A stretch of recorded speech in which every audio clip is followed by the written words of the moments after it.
The desert moon of Carvalin had no mercy. Its twin suns hung low in a copper sky, bleeding heat across a wasteland of cracked black stone. Nothing moved here for long. Not flesh, not hope. Only wind and dust endured. Sergeant Elias Ward of the Terran Recon Corps knew that if he stayed much longer outside the cooling shade of his dropship, his body would join the countless bleached bones half buried beneath the dunes. But something ahead caught his eye through the shimmer of heat, something that did not belong among the dead. A figure. Small. Collapsed. Still breathing. Ward cursed under his breath and jogged forward, boots grinding against scorched rock. His visor adjusted automatically, clearing the heat distortion. The figure was a girl, or at least something that resembled one. Thin, fragile limbs. Pale, opalescent skin stretched tight over delicate bone. For eyes, all shut. Wisps of silver-blue hair clung to her scalp like burnt threads.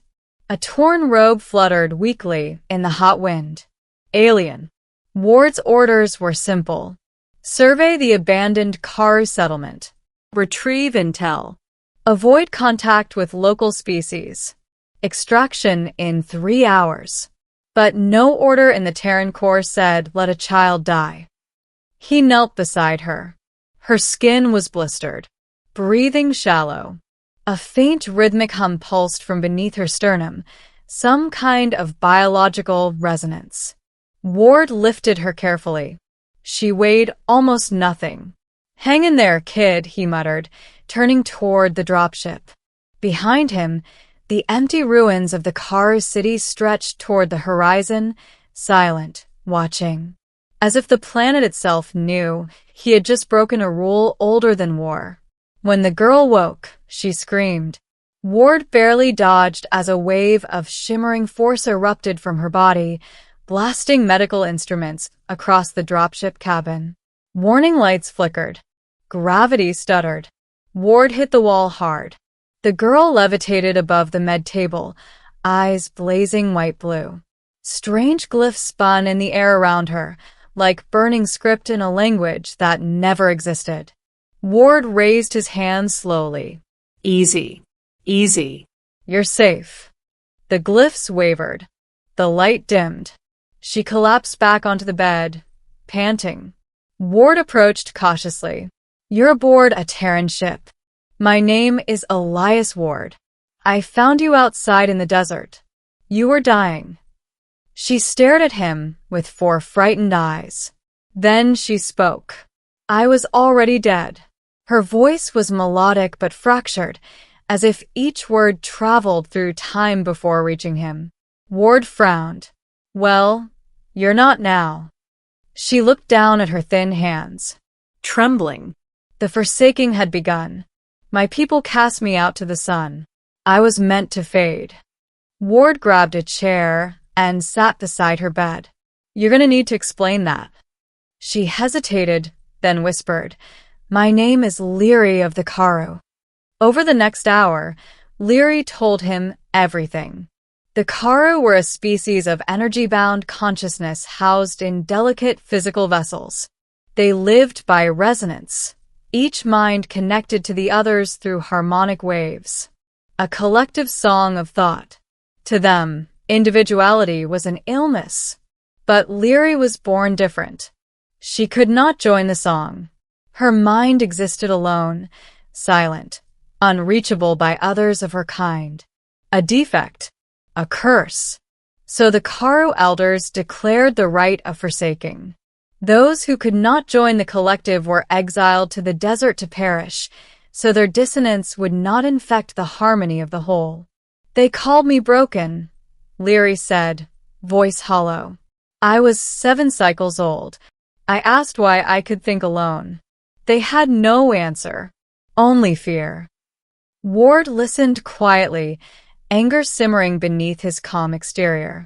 "Your people left you to die because you were different," he said finally. "Yes." Ward leaned back, rubbing his jaw. "Yeah, that tracks. Humans used to do that too. Long time ago. Leary tilted her head. But you saved me. Ward shrugged. Couldn't exactly walk away, could I? You risk punishment from your own collective? Ward laughed. We're not much of a collective. More like a messy argument that never ends. But we try not to let kids die in deserts.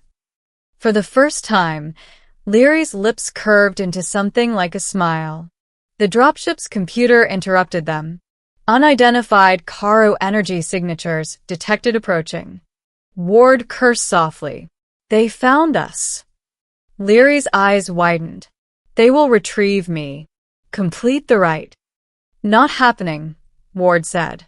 He armed himself quickly, checking the ship's external feed. Dozens of luminous figures moved across the desert, tall, robed Caro elders surrounded by energy-woven guardians. They advanced without sound, gliding over the stone. Leary trembled. They will take me back to the desert. I will be unmade. Ward knelt in front of her. Listen to me. You're not going anywhere you don't want to go. I do not wish to die, she whispered. Good. Then we're on the same page. He opened a weapons locker and handed her a small sidearm. She stared at it. What is this? A gun.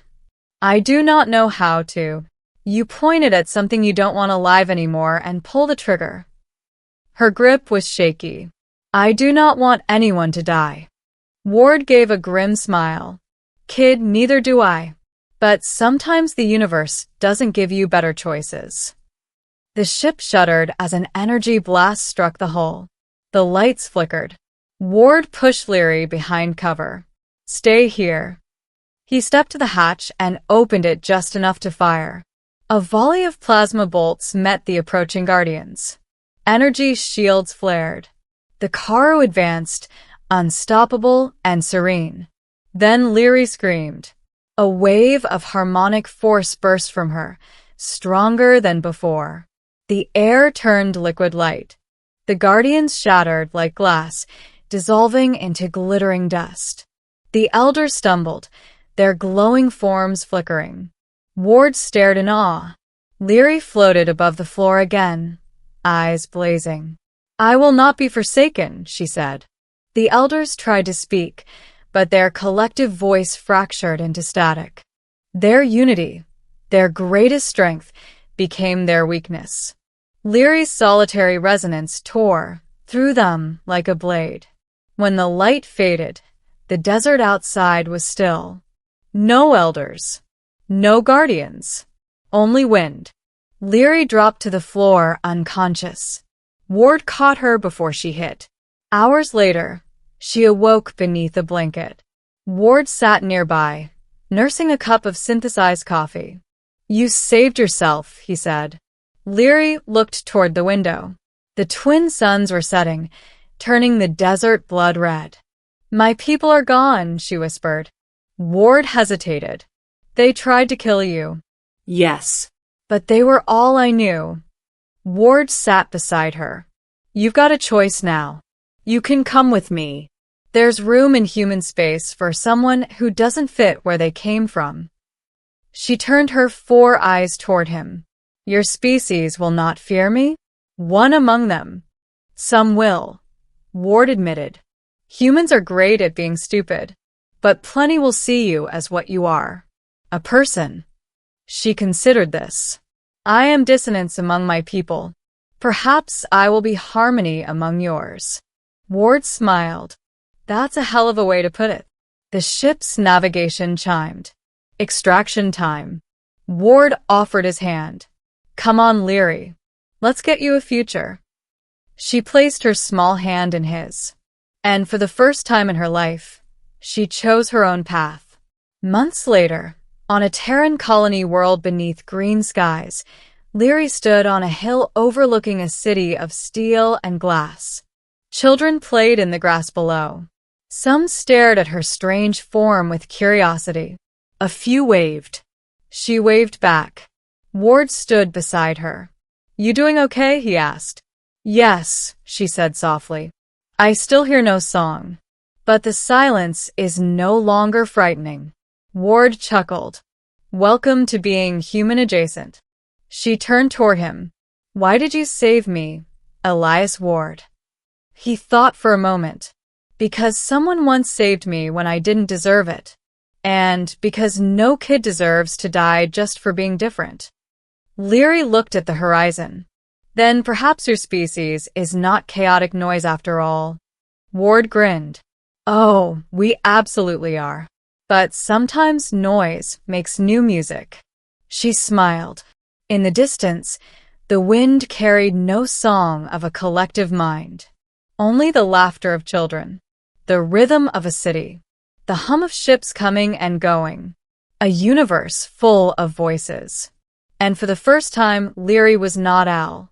The first time Leary walked through a Terran marketplace, she thought she had stepped into a storm made of voices. People shouted prices. Children laughed. Machines whirred. Music played from unseen speakers. None of it was synchronized. None of it was ordered. Yet somehow it worked. It flowed like a river made of sound and motion. She stood frozen in the middle of the crowd until Ward gently placed a hand on her shoulder. You're safe, he reminded. Leary breathed out slowly. There is no harmony, yet there is no collapse. Ward smirked.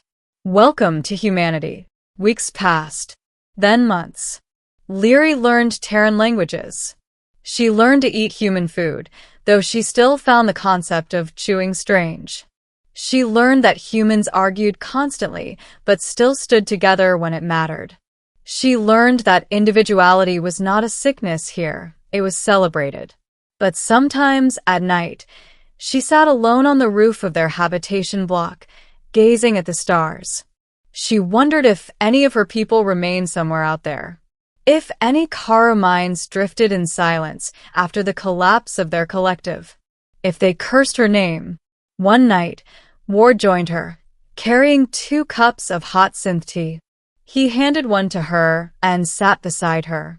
You're thinking too loudly again, he said. Leary smiled faintly. I am remembering. Ward nodded. That's fair. They sat in silence for a while. Comfortable silence. Chosen silence. Then a small voice spoke behind them. Miss Leary? A human child stood at the rooftop doorway, clutching a toy spacecraft. Will you tell us the star story again? The child asked. Behind him, 3 more children peeked around the doorframe. Leary looked to Ward. He raised an eyebrow. Well, he said, looks like you've got an audience. Leary turned to the children and opened her hands. Soft blue light formed above her palms, swirling into shapes of distant galaxies. Long ago, she began, there was a people who believed they could only live as one mind. The children sat cross-legged, eyes wide, faces lit by the glow of her light. Ward leaned back, watching. A creature once cast out to die in a desert now telling stories to the young of another species. A girl once deemed broken now shaping wonder. When the story ended, the children applauded and ran off into the night, laughing. Leary let the starlight fade from her hands. I believe, she said quietly, that I have found my place. Ward clinked his cup gently against hers. Yeah, he said. You have. Above them, the stars burned bright and countless. No single song guided them. No single mind bound them. Yet the universe continued. Chaotic. Free. Alive. And for the first time since her birth, Leary of the Kara was not forsaken. She was home.